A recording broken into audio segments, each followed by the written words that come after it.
통계통계 울끈불끈 조정래 아리랑 문학여행 3부 글 목소리 권담희. 이튿날 본격적인 군산 여행을 시작했다. 호남 관세박물관에 주차를 하고 차에서 내려서는 순간 아리랑 속 군산을 만나는 것처럼 가슴이 또 통계통계했다.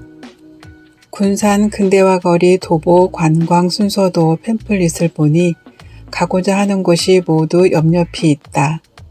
두리번거리다 문득 눈에 띄는 것이 있었다. 인문학 창고 정담이라는 카페였다.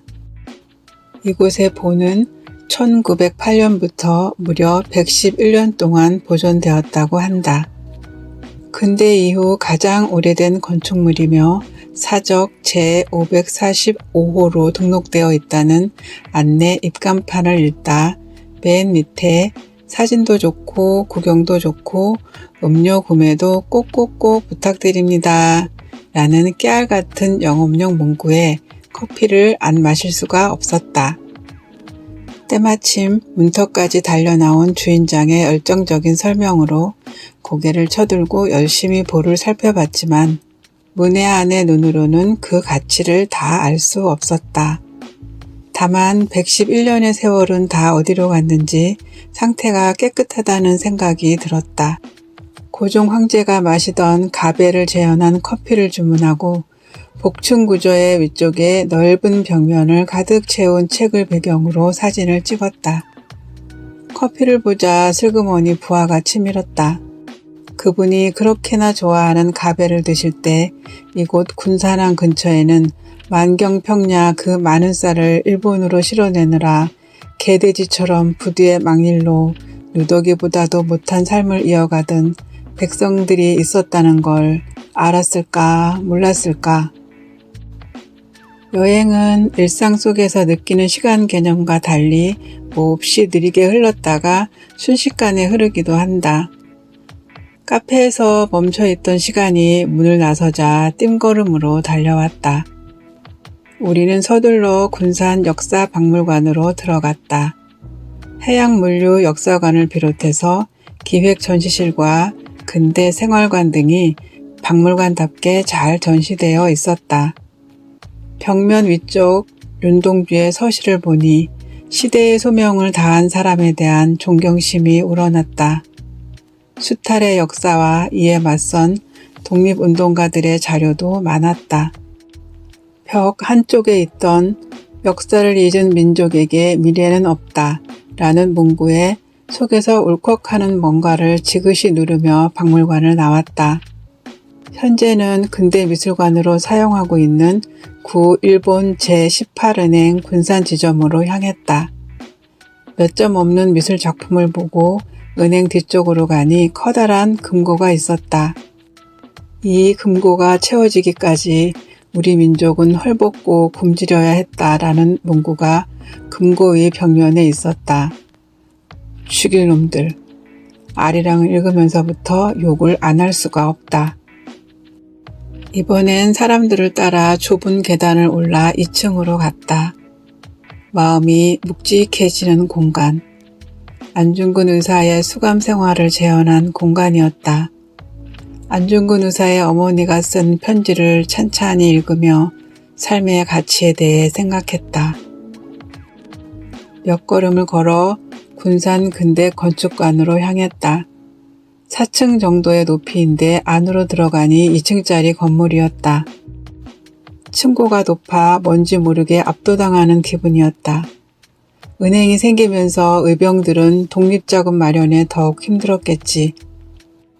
때때로 친일파 놈들 집을 급습해 집안 깊숙한 곳에 감춰둔 돈을 털어 자금으로 썼지만 몇 번 당해본 약삭빠른 놈들은 은행에 돈을 맡겼을 것이다.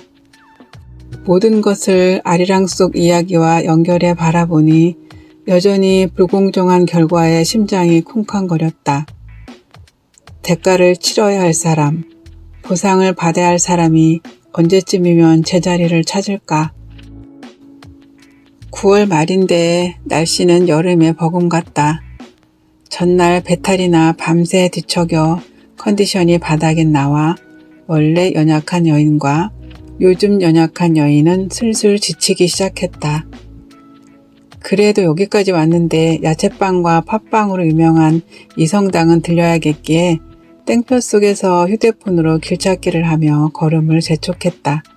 사람들이 길게 줄을 선 걸 보니 멀리서 봐도 그 집임을 알 수 있었다. 마음 같아서는 그 줄 끝에 얼른 바투서서 야채빵을 사고 싶었지만 빵 안 좋아한다는 여인 1과 굳이 줄을 하는 눈치에 여인 2의 마음을 읽고 줄이 없는 신관으로 갔다. 신관에는 다양한 빵들이 그득했지만 팥빵과 야채빵은 없다. 그 옛날 화천장에 갔다 온 아버지 손에는 항상 군것질거리가 들려 있었다. 그 생각에 몇 개의 빵을 골라 들고 다음 코스로 향했다.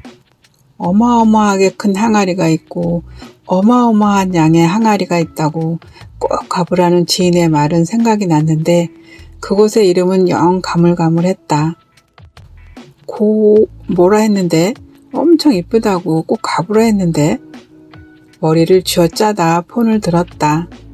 군산고라고 입력하니 고우당이 자동 검색어로 떴다. 고우당인가 보다. 가자. 일본식 가옥의 게스트하우스인 고우당은 가운데 연못과 정원이 있고 가옥이 빙 둘러 있다. 색다르고 예쁜 집이지만 체험해보고 싶은 생각은 들지 않았다. 그런데 아무리 둘러봐도 엄청나게 큰 항아리는커녕 간장종지만한 것도 없었다. 다녀와서 한 일이지만 지인이 권한 곳은 익산 고스락이었다. 아, 미안하다. 내가 술 한잔 마시고 다녀서 거기가 거긴가 했네. 저질 체력 덕분이지만 고우당에서 항아리 찾기를 빨리 포기하길 잘했다. 또 하나의 일본식 가옥, 히로스 가옥으로 가니 마침 내부 수리 중이었다. 다음에 또 와야 할 이유가 생겼다. 점심을 먹고 출발할 예정이어서 더 지체할 시간이 없었다. 여행하다 보면 세 끼를 다 챙겨 먹게 되지 않는다. 마음이 여유로워 그런지 일할 때보다 배가 고프지 않다. 그래도 먼 길 가야 하니 간단히라도 먹고 가자는 의견을 모아 식당을 찾는 길에 초원 사진관을 만났다. 영화 8월의 크리스마스의 촬영지였던 곳이다. 간판 좌우로 붙은 후지필름, 코닥필름 상표를 보니 정겹고 뭔가가 그리웠다. 전주 한옥마을 거리가 곱고 예쁘게 화장한 거리라면 군산 초원사진관 근처의 거리는 있는 그대로의 날 것 같은 분위기였다. 마치 그 시절처럼 정비되지 않은 거리 그대로 부서진 담장, 낡은 담벼락들이 기억을 옛날로 자꾸 끌고 간다. 여행 떠나기 전 계획한 대로 다 못 보고 군산을 떠나왔다. 아리랑 속에 푹 빠져 여름을 서늘하게 보내고 뭔가 빚진 마음으로 김제 군산을 찾은 여행이었다. 모든 여행이 다 그렇겠지만 군산 역시 미완의 여행이다. 다시 갈 때는 여행 일정을 오롯이 다 투자할 생각이다. 그리고 아우 동동다리 팀이 적금을 타서 완전체로 러시아 여행을 할 때는 아리랑의 또 하나 무대인 블라디보스톡을 꼭 끼워야겠다. 요즘 SNS에서 독립운동은 못했어도 불매운동은 한다 라는 프로필 사진이 눈에 많이 띈다. 그 문구를 볼 때마다 괜히 가슴을 쓸어내리며 안도의 한숨을 쉰다. 역사를 아는 민족이니 우리 민족의 미래는 있는 거지. 3부작 3.1절 특집 수필 낭독이 드디어 끝났습니다. 들어주셔서 감사합니다.